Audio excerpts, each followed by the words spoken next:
Hello everyone, myself CA Vidudukar. Welcome to our YouTube channel CA Sansar. Today we'll be discussing about the topic DPIIT recognition and taxation of startups.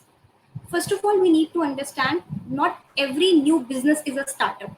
Startup के कुछ criterias define किए गए हैं under the income tax act as well as DPIIT ने notification में define किया हुआ है कि कौन कौन से बिजनेसेस को एलिजिबल स्टार्टअप की डेफिनेशन में रखा जाएगा.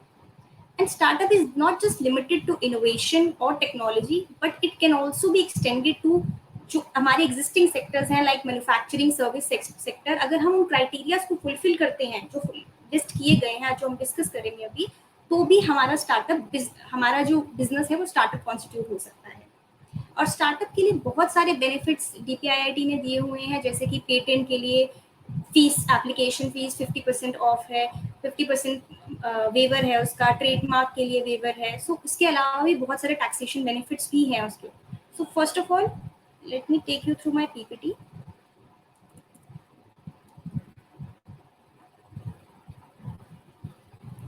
ये प्रोग्राम स्टार्ट हुआ था 2015 में जब गवर्नमेंट ऑफ इंडिया ने अनाउंस किया था एक स्टार्टअप इंडिया प्रोग्राम, जिसकी एक फॉर्मल नेशनल पॉलिसी फ्रेमवर्क फरवरी 2016 में आया, लॉन्च किया गया. That is known as startup India action plan.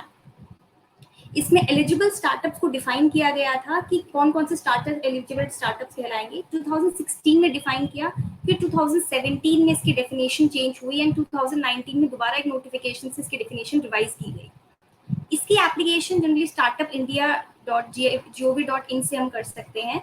इसमें काफ़ी सारे बेनिफिट्स हमें मिलते हैं, जैसे कि पेटेंट एप्लीकेशन है जो हमने डिस्कस किया. पेटेंट एप्लीकेशन वेवर है 50% ऑफ, और हमारा ट्रेडमार्क के लिए है 80% ऑफ है पेटेंट पे, और ट्रेडमार्क के लिए 50% वेवर है. और गवर्नमेंट भी टाइम टू टाइम कुछ इंसेंटिव्स देती रहती है, जैसे फंड रेजिंग के लिए कुछ इंसेंटिव्स देती है. प्लॉट अलॉटमेंट जैसे नोएडा अथॉरिटी या यमुना एक्सप्रेसवे के लिए होते हैं, उसमें स्टार्टअप के लिए स्पेसिफिकली रिजर्व किए जाते हैं कुछ प्लॉट्स के. तो अदर देन टैक्सेशन हमारे पास इसके अलावा और भी बहुत सारे बेनिफिट्स हैं. इसके रजिस्ट्रेशन की बात करें तो रजिस्ट्रेशन पहले हम करते हैं डीपीआईआईटी में. कोई भी स्टार्टअप या कोई भी बिजनेस को हम पहले एलिजिबल स्टार्टअप के लिए रजिस्टर करते हैं डीपीआईआईटी में. उसके बाद एक सेटअप किया है डीपीआईआईटी ने inter ministerial board which validates the startups which have been recognised by DPIIT to avail the taxation benefits. तो हमें कोई भी टैक्सेशन बेनिफिट्स के लिए अगर अवेलमेंट लेनी है तो हमें इंटर मिनिस्ट्रियल बोर्ड का अप्रूवल लेना होगा. First of all will understand कि डीपीआईआईटी में हमें क्या क्या रिक्वायरमेंट है रिकॉग्निशन के लिए.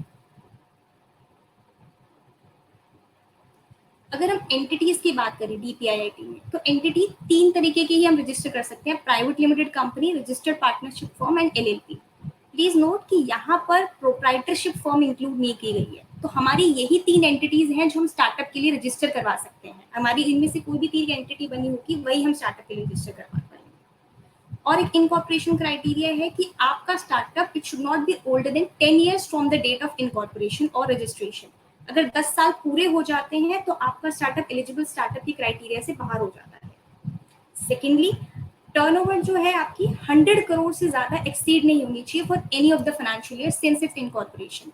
तो अगर या तो आपकी इनकॉर्पोरेशन के को 10 साल से ज्यादा हो गए, या फिर आपका टर्नओवर जो है 100 करोड़ से एक्सीड कर जाता है किसी भी फाइनेंशियल ईयर में, तो आपका जो बिजनेस है that will not be considered as an eligible startup. और डिफाइन किया है कि इसके स्टार्टअप कौन कौन से बिजनेसेस को एलिजिबल स्टार्टअप हम कह सकते हैं. एक तो आपके 2 क्राइटेरिया इसमें डिफाइन किए गए हैं जो सेम इनकम टैक्स में भी ये क्राइटेरियाज हैं. 2 तरीके से देखेंगे. It should be working towards innovation, development और improvement of a product, process and service. Secondly, it should be scalable business model with high potential of employment generation और creation of wealth. तो first of all जरूरी नहीं है कि आपका सिर्फ innovation का हो, यानी एम्प्लॉयमेंट जनरेशन भी अगर आप कर रहे हैं या फिर क्रिएशन ऑफ वेल्थ भी कर रहे हैं अपने कुछ एग्जिस्टिंग बिजनेसेस, या कुछ आपके बिजनेस ऐसा है जो अभी करंट में ही चल रहे हैं जैसे बिजनेसेस, और आपने नया बिजनेस सेटअप किया जिसमें एम्प्लॉयमेंट जनरेशन या वेल्थ क्रिएशन होगी, वो भी स्टार्टअप कहलाया जाएगा. फिर सेकेंड, इनोवेशन, डेवलपमेंट और improvement of a product, process और सर्विस. यानी कोई आपने ऐसा प्रोडक्ट, प्रोसेस या सर्विस बनाया, या तो वो इनोवेशन है या कुछ एग्जिस्टिंग में ही आपने इम्प्रूवमेंट करी है, तो भी आप एलिजिबल स्टार्टअप के क्राइटेरिया में फॉल कर सकते हैं. And that should not be, entity should not have been formed by splitting up or reconstructing an already existing business. यानी कि आपका बिजनेस को एग्जिस्टिंग चल रहा था, आपने सोचा कि आप एलिजिबल स्टार्टअप के लिए फुलफिल कर पाए, तो आपने एक नया बिजनेस सेटअप कर लिया। वैसे ही आपने प्राइवेट लिमिटेड कंपनी या रजिस्टर्ड पार्टनरशिप फॉर्म कुछ और बना लिया और आप रजिस्टर करवाना चाहेंगे, that will not be considered an eligible startup. तो यानी आपका नया बिजनेस होना चाहिए, पुराने वाले बिजनेसेस से आपका लिंक नहीं होना चाहिए, नई कंपनी पार्टनरशिप फॉर्म या एलएलपी होनी चाहिए, तभी हम उसे एक नए बिजनेस एलिजिबल स्टार्टअप में फॉल कर पाएंगे।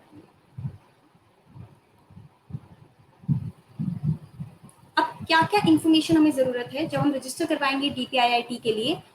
तो हमें चाहिए तो details of the company, LLP partnership form चाहिए होंगी, नेम, इंडस्ट्री, सेक्टर, कैटेगरीज में रिसर्च है, कंसल्टिंग है, वो आपको डिफाइन करना है, पैन है, एड्रेसेस है, वो बताना है इसमें। Details of partners, directors, current number of employees including founders के बारे में बताना है, डिटेल देनी है। स्टेज ऑफ द स्टार्टअप, अब स्टार्टअप की स्टेजेस, 4 स्टेजेस डिफाइन की हुई है। हमारा स्टार्टअप किस स्टेज पर अभी फॉल कर रहा है वो बताना है। 4 स्टेजेस होती हैं, तो एक तो ideation, validation, early traction, and scaling. Ideation means that you have an idea for a product or service. Similarly, validation is कि आपने कोई प्रोटोटाइप बिल्ड कर लिया, आपके पास आइडिया था, आपने उसका प्रोटोटाइप भी बिल्ड कर लिया। थर्ड इज अर्ली ट्रैक्शन, यानी कि कस्टमर्स, आपका आइडिया था, आपने मार्केट में उसको लॉन्च भी कर दिया और आप कस्टमर्स एक्वायर कर रहे हैं धीरे धीरे करके। एंड स्केलिंग इज आपने कस्टमर्स एक्वायर कर रहे हैं and you are now thinking to expand it, यानी कि आप you are growing and create the sustainable profits.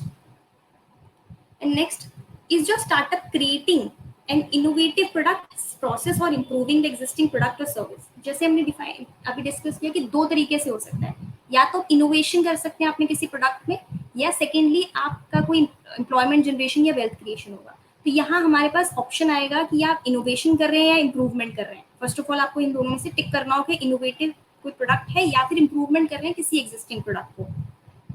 Second option आएगा अगर आपका कोई इनोवेटिव प्रोडक्ट नहीं है या फिर आपका इनोवेटिव भी है और आप एम्प्लॉयमेंट जनरेशन और वेल्थ क्रिएशन भी कर रहे हैं, तो यहाँ पे हमें बताना है कि या एम्प्लॉयमेंट जनरेशन है या वेल्थ क्रिएशन।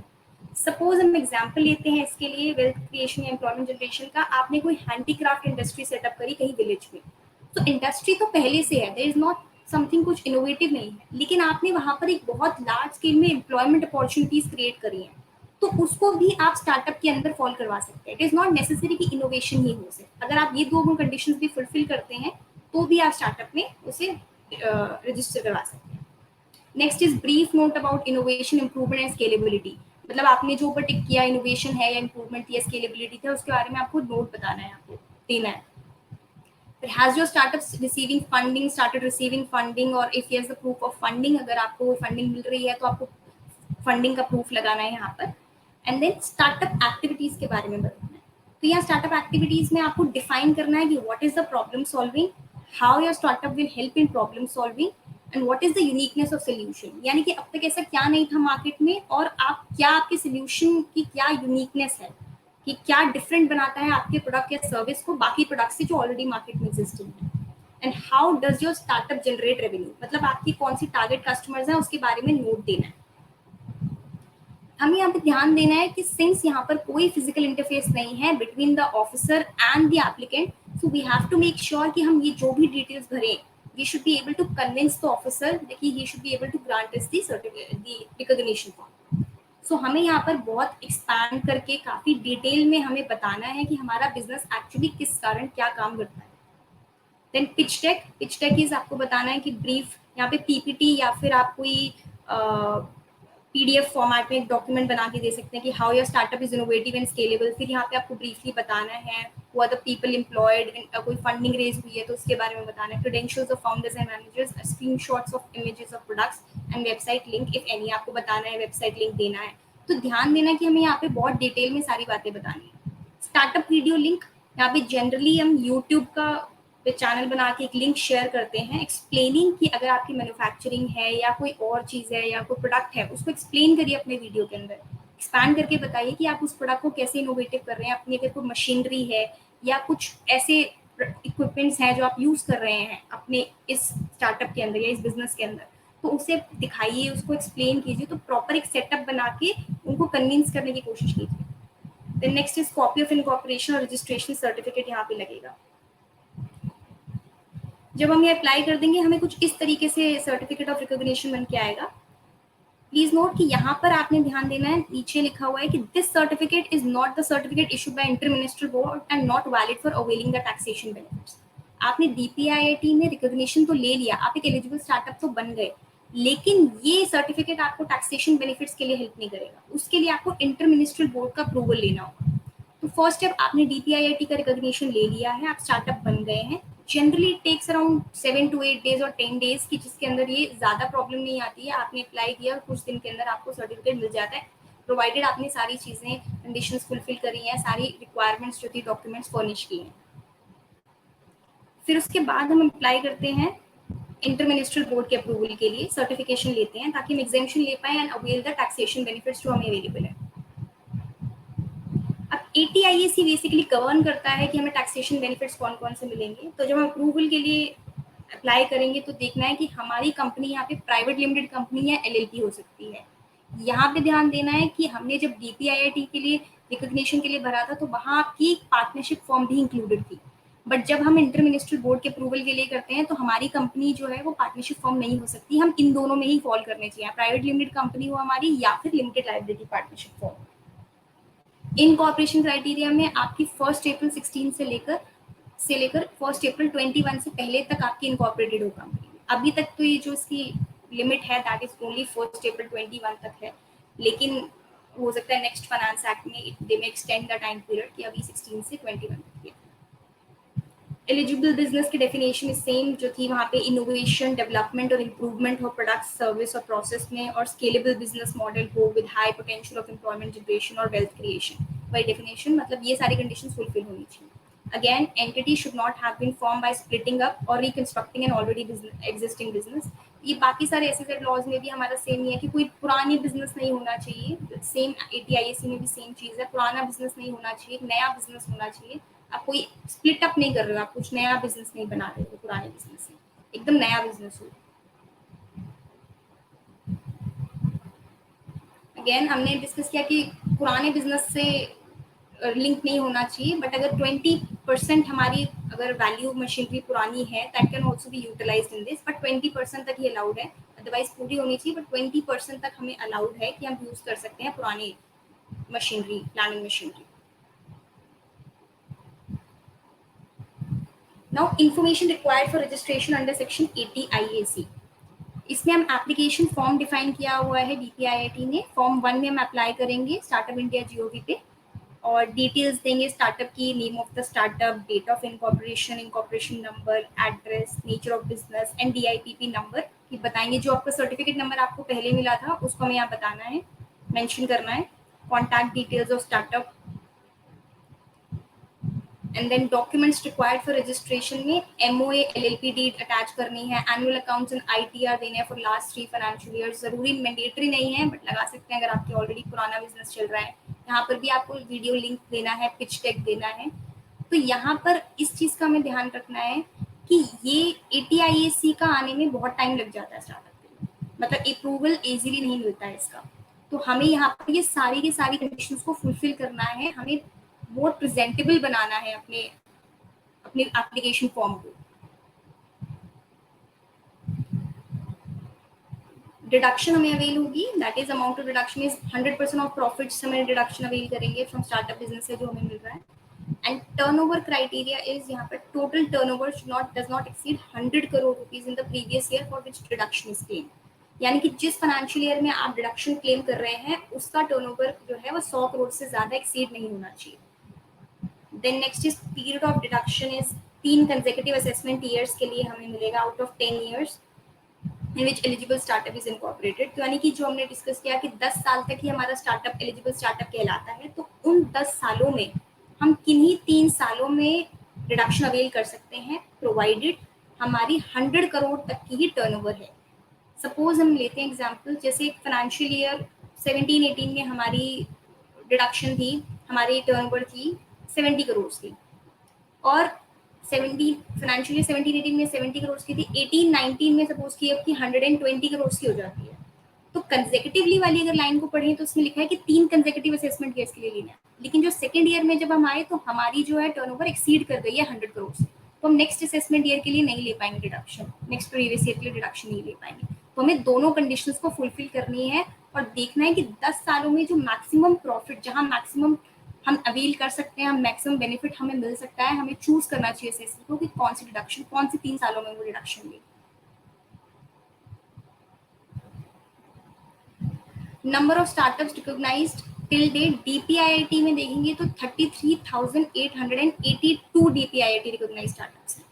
और इनकम टैक्स एग्जेम्पशंस के लिए देखेंगे तो सिर्फ 267 इनकम टैक्स एग्जेम्पशंस के हमें अवेलेबल हो रही है। तो यानी अगर हम इनकम टैक्स वाले देखते हैं तो बहुत ज्यादा there is a huge difference between the two. इसका रीजन बेसिकली ये है कि जब हम अप्लाई करते हैं इनकम टैक्स के लिए तो हम बहुत जल्दबाजी में अप्लाई कर देते हैं। हमें जैसे डीपीआईआईटी का मिला तो हमें लगता है कि हम इसे अवेल कर पाए, इनकम टैक्स के लिए भी हम इसमें एग्जाम्पशन ले लेंगे। लेकिन इनकम टैक्स का तभी मिलता है आप आपकी फाइनेंशियल स्ट्रांग हो, आप अपने आइडिया को बेटर तरीके से प्रेजेंट कर पाए, क्योंकि हम फिजिकली तो मिल नहीं सकते। तो जो हम फिजिकली हम उनको समझा नहीं सकते, हमें अपनी एप्लीकेशन को बहुत स्ट्रांग तरीके से दिखाना होता है कि हमारा स्टार्टअप क्या काम कर रहा है, हमें क्या रेवेन्यू अर्न होना है, क्या इनोवेशन हमने करी है, क्या हमने डेफिनेशन को ढंग से फुलफिल किया है। तो इनकम टैक्स एग्जेम्पशन के लिए हमें थोड़ा वेट करके अप्लाई करना चाहिए। फर्स्ट ऑफ ऑल डीपीआईटी लेंगे बाद थोड़ा अपनी फाइनेंशियल्स को स्ट्रॉन्ग करें, बेटर प्रेजेंटेबल बनाएं उस आइडिया को अपने एप्लीकेशन फॉर्म में, तब उसके लिए हम अप्लाई करें।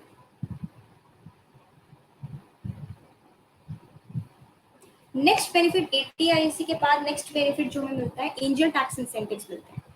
एंजल टैक्स बेसिकली 5627B की बात करता है। 5627B का बैकग्राउंड इस तरीके से है कि सपोज कि आपकी कोई क्लोजली हेल्ड कंपनी या प्राइवेट लिमिटेड कंपनी थी, उसने शेयर्स इशू करे that exceed the value of face value of shares. तो अगर आपने कोई शेयर्स इशू करे जो आपकी फेस वैल्यू से एक्सीड कर रहे थे, तो जिस कंसिडरेशन पे इन्वेस्टर ने लिया minus two fair market value थी उस शेयर की, उसका डिफरेंस आपका 5627B में टैक्सेबल हो जाता है। सपोज आपकी फेस वैल्यू थी 10 रुपए की पर शेयर की, आपने फेयर मार्केट वैल्यू निकलवाई as per the valuation by the merchant banker, उसकी 50 रुपीज की। लेकिन जो इन्वेस्टर ने दिए, इन्वेस्टर से जो इशू होके अमाउंट आया that is 70 rupees per share. तो 70 माइनस 50 जो फेयर मार्केट वैल्यू थी, 20 रुपीज 5627B में टैक्सेबल हो जाता था। अब स्टार्टअप्स के लिए क्या ये प्रॉब्लम करता था, सबसे ज्यादा रेलिवेंट ये स्टार्टअप के लिए क्यों है ये सेक्शन, क्योंकि स्टार्टअप्स में जब आप अपना आइडिया, जब आप शेयर अपने इन्वेस्टर्स को पिच कर रहे होते हो, अपना आइडिया पिच कर रहे होते हो, तो आप चाहते हो कि फंडिंग आपको मैक्सिमम मिले आपके इन स्टार्टअप्स के लिए। स्टार्टअप से फंडिंग जैसे सीरीज ए से लेके ई तक फंडिंग होती है, तो आप उसमें अप्लाई कोशिश करते हैं कि मैक्सिमम फंडिंग मिले, आपके आइडिया को बेटर मार्केट में एक स्टैंड मिले। तो आपके इन्वेस्टर में आप तब ये नहीं देखते कि 10 रुपए का शेयर है और मेरी फेयर मार्केट वैल्यू अगर 60 रुपीज की आई है तो मैं 60 रुपीज से ज्यादा नहीं सब्सक्राइब करूंगा। तब आपका इन्वेस्टर ये नहीं देखेगा। अगर आपको 80 रुपीज मिल रहे हैं, 90 रुपीज मिल रहे हैं इन्वेस्टर से, तो आप 90 रुपीज तक भी अपने इन्वेस्टर से लेंगे। तो अगर आप, सेकेंडली ये होता था कि मान लीजिए आपने फेयर मार्केट वैल्यू के हिसाब से भी कर लिया, फर्स्ट ऑफ ऑल तो ये डिफरेंस पहले टैक्सेबल हो जाता था इन दोनों का, फेयर मार्केट वैल्यू और एग्रीगेट कंसिडरेशन का। और सेकेंडली आपने वैल्यूएशन रिपोर्ट निकलवा भी ली, मर्चेंट बैंकर से ले भी ली, डिस्काउंटेड कैश फ्लो के थ्रू, जो हमारा प्रिस्क्राइब्ड मेथड है कि आप इसके थ्रू अपने वैल्यूएशन ले, और आपने इससे ले भी ली। और जब आज आपने सपोज आपने आज वैल्यूएशन करी तो आपकी 50 रुपीज आई और आपने 50 रुपीज में सब्सक्राइब भी करवा लिया, 50 रुपीज में शेयर इशू कर भी दी। अब सब आपकी जो असेसमेंट होती है वो जनरली 2-3 साल बाद होती है। तो असेसिंग ऑफिसर के पास 2-3 साल बाद वो एक्चुअल फिगर्स आ जाती हैं, क्योंकि डिस्काउंटेड कैश फ्लो प्रोजेक्शन से बनता है। प्रोजेक्शंस पे आपकी 50 रुपीज की वैल्यू आई। अब जब असेसिंग ऑफिसर ने देखा, तब देखा कि आपके एक्चुअल और प्रोजेक्शंस में बहुत डिफरेंस है। कई बार तो एक्चुअल में लॉस भी होता है कंपनी को, और प्रोजेक्शंस के साथ आपकी वो फिगर मैच नहीं होती, तो ओवर प्राइस लगते हैं आपके शेयर, तो उस बेसिस पे भी टैक्सेबल कर देते थे। तो ये बहुत प्रॉब्लम हुई इसमें। 2018 में बहुत ज़्यादा असेसमेंट्स हुई हर स्टार्टअप से, ऑलमोस्ट हर स्टार्टअप में जिन्होंने भी शेयर्स इशू करे थे, काफ़ी ज़्यादा असेसमेंट हुए, एडिशंस हुए, ह्यूज अमाउंट ऑफ एडिशंस इसमें हुई, जिसकी वजह से स्टार्टअप एक नोटिफिकेशन निकाली डीपीआईआईटी ने, ताकि हम स्टार्टअप्स को थोड़ा कंडीशंस ईज कर पाए, कि कंडीशंस थोड़ी सी ईजी कर पाए। रीजन भी, अब हम चाहते भी हैं कि हमारा स्टार्टअप्स जो है वो प्रमोट हो, मेक इन इंडिया हमारा प्रमोट हो, हमारे स्टार्टअप्स और काम करें, इनोवेशन के लिए काम करें, एम्प्लॉयमेंट अपॉर्चुनिटीज क्रिएट करें। बट जब हम अपना आइडिया पिच करने की बात कर रहे हैं, जब हम वैल्यूएशन की बात कर रहे हैं, जब हम मार्केट में प्राइस लेने की बात कर रहे हैं, शेयर मतलब जब हम इन्वेस्टर से शेयर प्राइस ले रहे हैं, तब हमारे पास लिमिटेशन आ जाती है, तो वो फंडिंग रिस्ट्रिक्ट हो जाती है स्टार्टअप के लिए। तो उन्होंने थोड़ा सा फ्री हैंड देने के लिए स्टार्टअप्स के लिए कुछ कंडीशंस रिलैक्स करी, जिसमें 3 कंडीशंस बताई गई।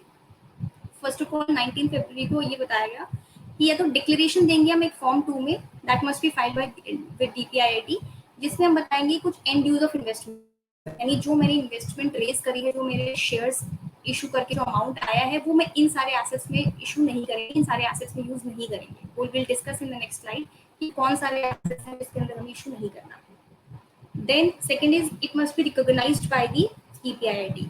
It is to be noted, यहाँ पर बोला गया है स्टार्टअप्स के लिए सिर्फ डीपीआईआईटी का रिकॉग्निशन सफिशिएंट है, यहाँ पर आपको अप्रूवल लेने की जरूरत नहीं है इंटर मिनिस्ट्रियल बोर्ड के लिए। तो जो स्टार्टअप्स जिनको अभी नहीं मिला है इनकम टैक्स का अप्रूवल, इनकम टैक्स के लिए अप्रूवल नहीं मिला है, तो अगर आपके पास डीपीआईआईटी भी है तो भी 5627 का हम ये बेनिफिट ले सकते हैं एग्जेम्पशन का, प्रोवाइडेड हम बाकी कंडीशंस भी फुलफिल करें। Secondly, आपकी aggregate amount of paid up share capital and share premium after the issue of proposed issue does not exceed 25 crores। यानी कि आपने जो अभी थी एग्जिस्टिंग थी और आपने शेयर प्रीमियम इशू करने के बाद 25 करोड़ से ज्यादा आपकी एक्सीड नहीं कर रही, तो भी आपके पास कंडीशन है, तो भी आप एग्जेम्पशन ले सकते हैं। ये कंडीशन अगर आप फुलफिल करेंगे तीनों कंडीशन, तो एग्जेम्पशन ले पाएंगे। अब ये 25 करोड़ के ब्रैकेट में ये तीन कंपनीज नहीं आएंगी। जब हम 25 करोड़ की लिमिट को कैलकुलेट करेंगे कि हमारे कहाँ से अमाउंट आया, तो investment from non resident venture capital company और वेंचर कैपिटल फंड और स्पेसिफाइड कंपनी से अगर हमने इन तीनों से अगर हमने कोई भी इन्वेस्टमेंट रेज करी है, कोई भी शेयर्स इशू करके अमाउंट आया है, तो वो हम अपने 25 करोड़ में इंक्लूड नहीं करेंगे, तो ये एक्सक्लूड कर दिए गए हैं 25 करोड़ की लिमिट से। स्पेसिफाइड कंपनी क्या होता है? Specified company basically means a company whose shares are frequently traded, यानी कि जिसके शेयर्स मार्केट में फ्रीक्वेंटली ट्रेड हो रहे हैं। वर्ड यहाँ पर है फ्रीक्वेंटली ट्रेडेड, ऐसा नहीं कि एक बार करके छोड़ के, it must be frequently traded. और जिसकी net worth as on the last day of financial year preceding the year in which shares are issued exceeds 100 crore, यानी कि लास्ट फाइनेंशियल ईयर में उसकी एक्सीड, जब आपका इशू हुआ उसके लास्ट फाइनेंशियल ईयर में 100 करोड़ से ज्यादा एक्सीड कर रही थी, और टर्नओवर आपकी जो थी लास्ट ईयर की वो 250 करोड़ 250 करोड़ से ज्यादा एक्सीड कर रही थी, तो वो भी स्पेसिफाइड कंपनी की डेफिनेशन में फॉलो करते हैं। तो आपकी ये तो दो कंडीशन है, या तो शेयर्स इक्वल फ्रीक्वेंटली ट्रेडेड होने चाहिए, एंड इन दोनों में से नेटवर्थ या टर्नओवर वाली कंडीशन फुलफिल हो जाती है, तो भी वो स्पेसिफाइड कंपनी कहलाएगी। और स्पेसिफाइड कंपनी से आपने कोई भी इन्वेस्टमेंट रेज करी, कोई भी अमाउंट रेज किया है शेयर्स के लिए, तो वो आपका 25 करोड़ के ब्रैकेट में नहीं आएगा।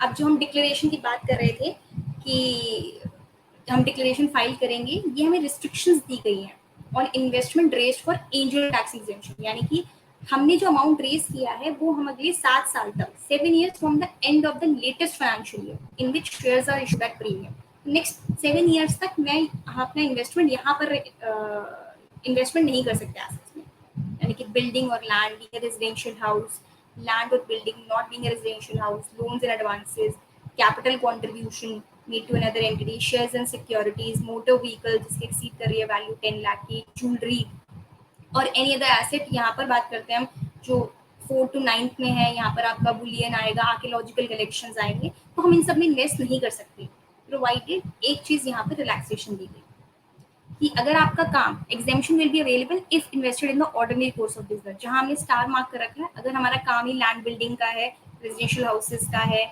लोन एडवांस देने का है, या मोटर व्हीकल या ज्वेलरी का है, तो हमारे पे ये कंडीशन एप्लीकेबल नहीं होती, तो ये रिस्ट्रिक्शन नहीं है हमारे पे। लेकिन अगर आपका काम शेयर्स एंड सिक्योरिटीज का ही है, तो भी आपके ऊपर ये कंडीशन, इसलिए स्टार नहीं है, तो शेयर्स एंड सिक्योरिटीज का है तो भी आपकी रिस्ट्रिक्शन तब भी लगेगी, और कैपिटल कॉन्ट्रीब्यूशन किसी और एंटिटी में नहीं कर सकते। बेसिकली इसका रीजन ये था कि आपने अमाउंट रेज किया है जो, तो वो आपके बिजनेस में यूटिलाइज होना चाहिए, और बिजनेस में भी यूटिलाइज हो तो लैंड बिल्डिंग जैसी चीजों में ना हो, आप उसको एक्चुअल कोर बिजनेस में यूज करें, अपने बिजनेस को बढ़ाने के लिए यूज करें, उसका मिस यूज ना हो जो आपने इन्वेस्टमेंट रेज करें। तो अगर हम ये 3 कंडीशन फुलफिल कर पाते हैं, डिक्लेरेशन फाइल करके, डिक्लेरेशन फाइल कर सकते हैं हम इसमें, और बाकी हम एग्जेम्पशन हमारी 25 करोड़ तक की हमें अवेलेबल है और डीपीआईटी में रिकॉग्नाइज्ड है, तो 5627B में हमें एग्जेम्पशन मिल जाती है। तो बहुत ही वेलकमिंग चेंज रहा है ये। Next is tax exemption on capital gain.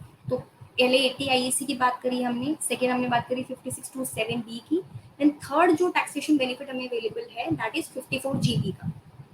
54GB states कि अगर आपको कोई लॉन्ग टर्म कैपिटल गेन हुआ है arising from transfer of residential property किसी इंडिविजुअल एचयूएफ को, तो अगर आपको रेजिडेंशियल प्रॉपर्टी बेचने पे कोई लॉन्ग टर्म कैपिटल हुआ है, तो अगर आप उस नेट कंसिडरेशन को किसी एलिजिबल कंपनी के इक्विटी शेयर्स में सब्सक्राइब कर लेते हैं तो आपका कैपिटल गेन एग्जेम्प्ट हो जाए।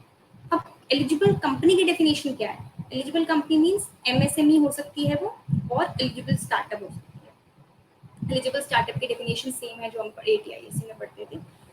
एलिजिबल स्टार्टअप के लिए अब इसमें हमने अगर इन्वेस्ट कर दिया तो इनकॉर्पोरेशन क्राइटेरिया एक डिफाइन किया गया कि आपकी एलिजिबल कंपनी कब बनी होनी चाहिए। तो eligible company should be incorporated in India from the first day of April of previous year relevant to the assessment year in which capital gain arises and ending on the due date of furnishing of return of income under section 139(1). Suppose इस example से समझते हैं, आपको 30 जून 2018 में capital gain हुआ, तो आपकी company जो इनकॉर्पोरेट होनी चाहिए दैट शुड बी 1 अप्रैल 2018 से लेकर 31 जुलाई 2019 तक होनी चाहिए, अगली जब तक वो रिटर्न फाइल करने की ड्यू डेट, उस प्रीवियस ईयर की रिटर्न फाइल करने की ड्यू डेट, एज्यूमिंग कि उसकी ड्यू डेट 31 जुलाई एसएससी की। तो इस बीच में अगर 1 अप्रैल 2018 से लेकर 31 जुलाई 2019 तक अगर हम कंपनी इनकॉर्पोरेट कर लेते हैं तो वो कंपनी यहाँ पर फॉल कर जाएगी, तो और यहाँ पर हम एलिजिबल स्टार्टअप के लिए उसको कंसिडर करेंगे। और आपको शेयर कैपिटल जो है यहाँ पे कम से कम more than 25% of share capital या more than 25% of voting rights होनी चाहिए, मतलब एसएससी के कम से कम मतलब 25% से ज्यादा होना चाहिए बेसिकली। अब पहले ये 50% होता था, बट इस फाइनेंस एक्ट 2020 में इसको चेंज करके 25% कर दिया। And then next what the eligible company has to do.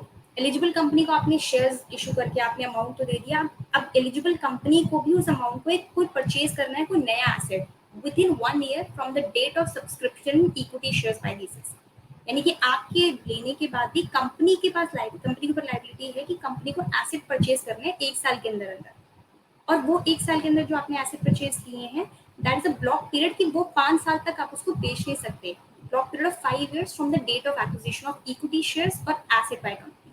मतलब ना ही आप इक्विटी शेयर बेच सकते हैं कि आपने आज सब्सक्राइब किया और आपने सोचा कि इसे आप बेच दें, नहीं, और ना ही आप इक्विटी शेयर्स बेच सकते हैं, ना ही कंपनी उन एसेट्स को आगे बेच सकती है। तो इसका ध्यान रखना है कि इसके लिए आपको अपने एसेट्स को रिटेन करके रखना है और इक्विटी शेयर्स को भी 5 साल तक रिटेन करके रखना है। An important point is कि company must be holding certification from interministerial board. तो जैसे 5627B में DPIIT रिकॉग्निशन चल जाता था, वहां पर आपको इंटरमिनिस्ट्रियल बोर्ड के अप्रूवल की जरूरत नहीं पड़ती थी, बट यहाँ पर 54GB के लिए आपकी कंपनी ये सारी कंडीशंस तो फुलफिल करेगी कि इनकॉर्पोरेशन होनी चाहिए इस डेट तक, शेयर कैपिटल आपका 25% ज्यादा होना चाहिए, इन्वेस्टमेंट करना है नए एसेट में, बट कंपनी होल्ड भी करनी चाहिए, मतलब कंपनी के पास इंटरमिनिस्ट्रियल बोर्ड अप्रूवल भी होना चाहिए, तभी वो आपको एग्जेम्पशन मिल पाएगी उसकी एसएससी इंडिविजुअली एचयूएफ को। Restrictions on and use of investment. अब जो आपने प्लांट एंड मशीनरी खरीद लिया है, तो प्लांट एंड मशीनरी के अंदर भी ये कि ये वाली प्लांट एंड मशीनरी इंक्लूड नहीं होंगी, कोई second hand plant and machinery नहीं आप ले सकते, आपको नया लेना होगा।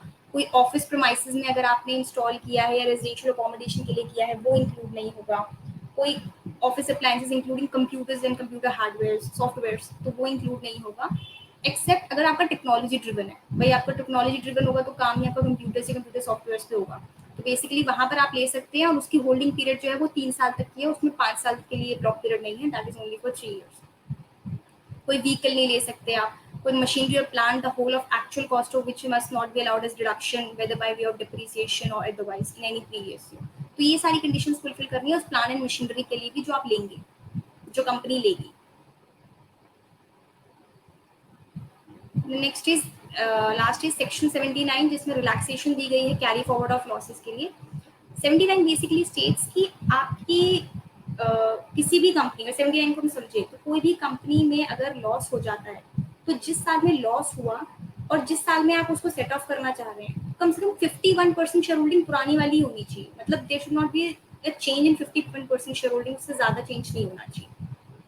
बट इस कंडीशन में क्योंकि रीजन भी आप स्टार्टअप्स में देखें तो वो इन्वेस्टर्स, हर स्टार्टअप इन्वेस्टर गेन करने की कोशिश करता है, फंडिंग रेज करता है, तो शेयर्स में इशू करते हैं सारे इन्वेस्टर्स, तो उस केस में तो शेयर होल्डिंग चेंज होगी। तो ये रिलैक्सेशन दिया गया स्टार्टअप्स के लिए कि अगर वो शेयर होल्डर्स जिस साल में लॉस इनकर हुआ था और जिस साल में आप सेट ऑफ करना चाह रहे हैं वो शेयर होल्डर्स सेम रहते हैं, they continue to be the share holders, मतलब same, they continue to be the share holders, और एडिशन हो सकते हैं बट वो शेयर होल्डर्स सेम रहते हैं, तो आपको रिलैक्सेशन है, आपको भी carry forward and set of कर सकते हैं लॉसेस का, जिस साल में आपको कैरी फॉरवर्ड सेट ऑफ करना है अगर आपके share holders continue to be the share holding current. यहाँ पर भी आपको 80 IAC का रिकॉग्नाइज स्टार्टअप होना इज मैंडेटरी। यहाँ पर भी DPIIT से काम नहीं चलेगा, आपको रिकॉग्नाइज स्टार्टअप होना या आपका स्टार्टअप रिकॉग्नाइज होना चाहिए PIAC, inter ministerial board approval चाहिए होगा।